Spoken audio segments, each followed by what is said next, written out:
I am here in order to defend our people's way home. Of all Ukrainians, of all ages and various political convictions, of various social status, of various religious convictions, and different histories, but all of us enjoy this common European history. Ukrainian European way of life, they tried to annihilate it through total war. Slava Ukraini! Glory to Ukraine.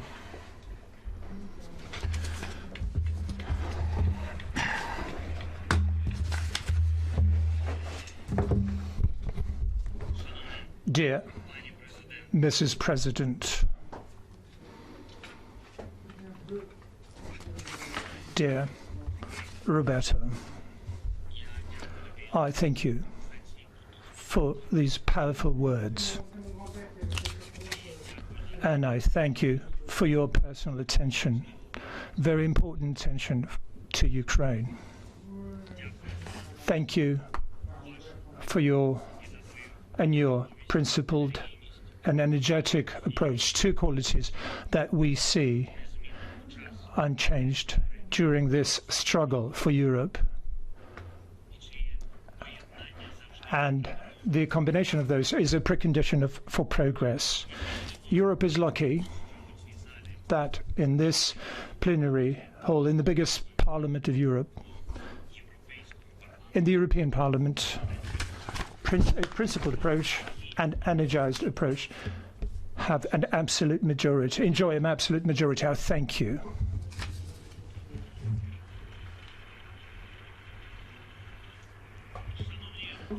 Dear representatives of Europe, dear leaders of Europe, all of us Europeans, each and every hundreds of millions of people on our continent, combine these two statuses, representatives of Europe and leaders of Europe. This combination reflects what our Europe, modern Europe, peaceful Europe gives to the world.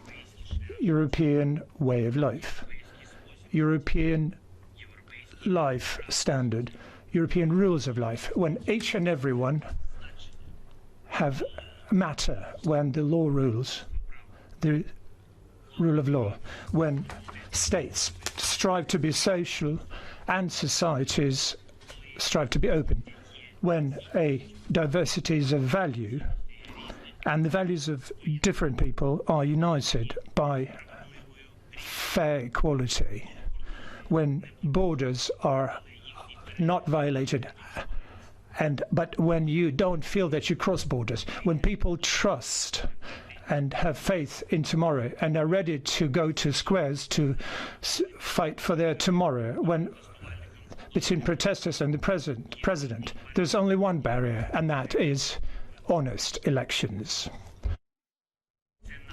This is our Europe. These are our rules. This is our way of life. And for Ukraine, it's a way home. A way to its home.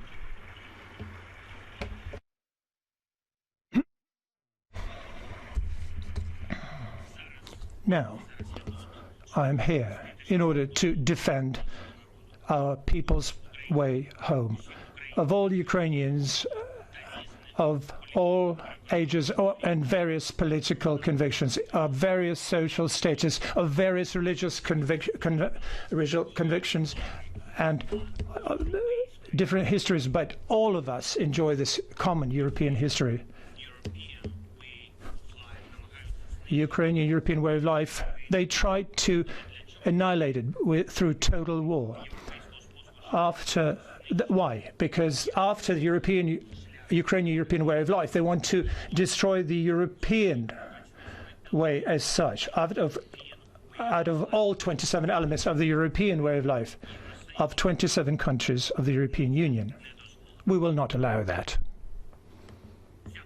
This total war now that was waged by Russia is not only for the territory, for a territory in this or that part of Europe. The threat of it is that there is a dictator with massive supplies and reserves of Soviet weapons and weapons from dictatorial regimes, Iran in particular. In order to be able to fight like this, the Kremlin cynically and deliberately, year after year, step after step, was trying to eliminate and destroy what we see as our value in Europe. The value of human lives has been destroyed in Russia. For the authorities there, nobody is of value apart from those who are in the Kremlin and have their own wallets as at heart.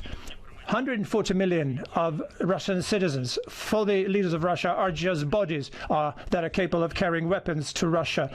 The weapons that would be on the battlefield and to keep everybody in obedience so they could become the supremacy of violence and obedience. These are the rules instead of law there. The Russian regime not only hates any social justice and diversity, they invest in xenophobia and are trying to make it part of normality on our continent and trying to make the inhumane realities of the 30s and the 40s, the 20th century, a reality of today. But this is the answer to that for us is no. No, Europe. We are defending we're defending from the anti-European, the most anti-European force of the modern world. We are defending ourselves, we, Ukrainians, on the battlefield together with you.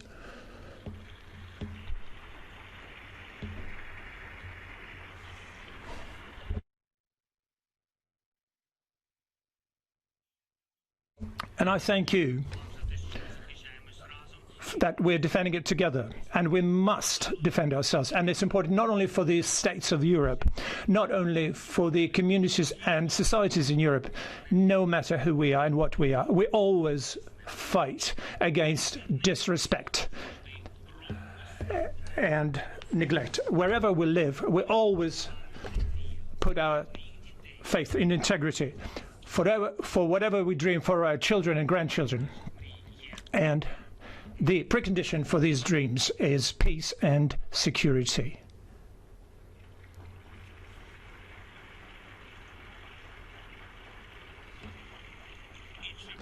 And that is going to be, and whether it's going to be possible if we do not overcome the anti-European force that is trying to steal from all of us our Europe. No, only our victory will guarantee all that. Each of our European values, our victory that is going to be, that should happen, that would be mandatory.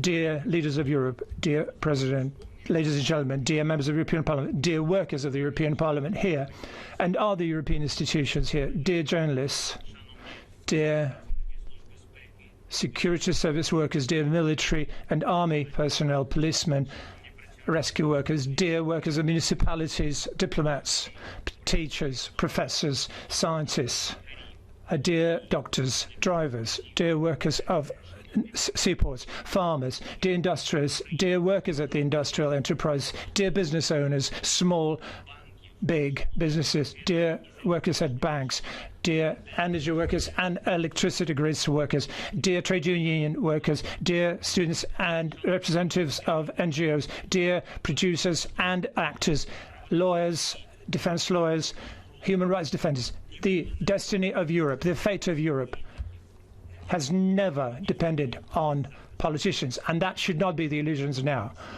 Each and every one of us matter. Each and every one of you are strong. Each and every one of you is capable to impact and influence our common result, our common victory.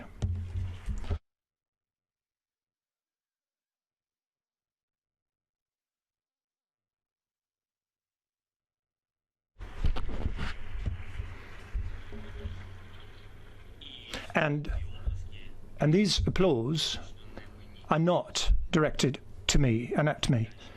These applause is actually, for these applause, I'd like to thank all of you in Europe, in hundreds of towns and villages who supported Ukraine in this historic battle. Thank you.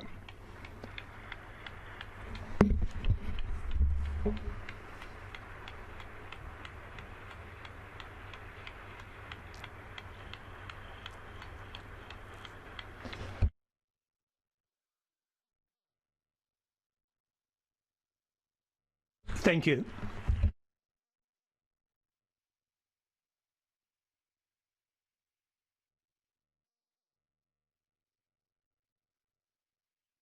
I would like to thank you to all of you who has been helping our people, our ordinary citizens, our resettled people here, who called on their leaders to increase and enhance their support to protect our ordinary people. Those who were on the squares, who were raising questions, who was spreading truth about the Russian aggression, who was not tempted to consume the Russian disinformation, and who is standing by us in our fight for life for Europe. I thank you.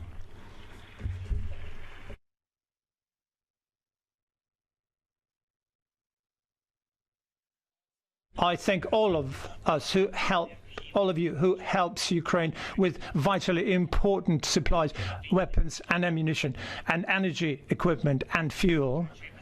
Thousands of things and items that we wouldn't be able to endure in this total war. I thank you, ladies and gentlemen, and members of the European Parliament, and to you personally, Roberta, that you, with your decisions, defend the European way of life without steadfastly, that you defend the Ukrainian European way of life.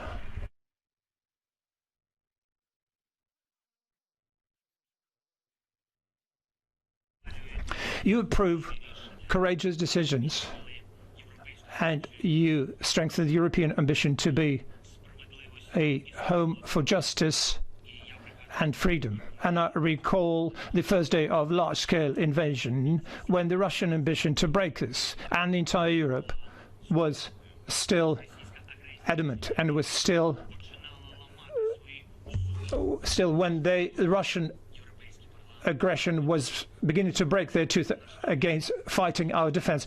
On this sixth day of the large-scale invasion, the European Parliament approved the resolution not simply to support our state, but to approve the status of the candidate for the European Union membership for our country. That was the vision that motivated us to be strong and to stay the course. Thank you. Today, during the meeting of the Council of European Council, I will be able to thank personally the heads of state and the governments for the decisions that over the course of last year allowed our continent to do what the previous wave of leaders considered impossible. Europe at last is relieving itself of the ruinous dependence on the Russian fossil fuels. Europe is cleansing itself of the corruption influence of the Russian oligarchic business. Europe is defending itself from the infiltration of the agents of Russian secret services who were looking at Europe as the hunting field for the opposition opponents of the Russian regime. For the first time in its history, the European Union is providing the military assistance at such large scale, and I see such a positive assessment of reforms in a European country that is fighting, defending itself, and is modernising and reforming its institutions at the same time. We're approaching the European Union. Ukraine is going to be a member of the European Union. Ukraine is winning is going to be a member of the European Union. The European Union that is winning.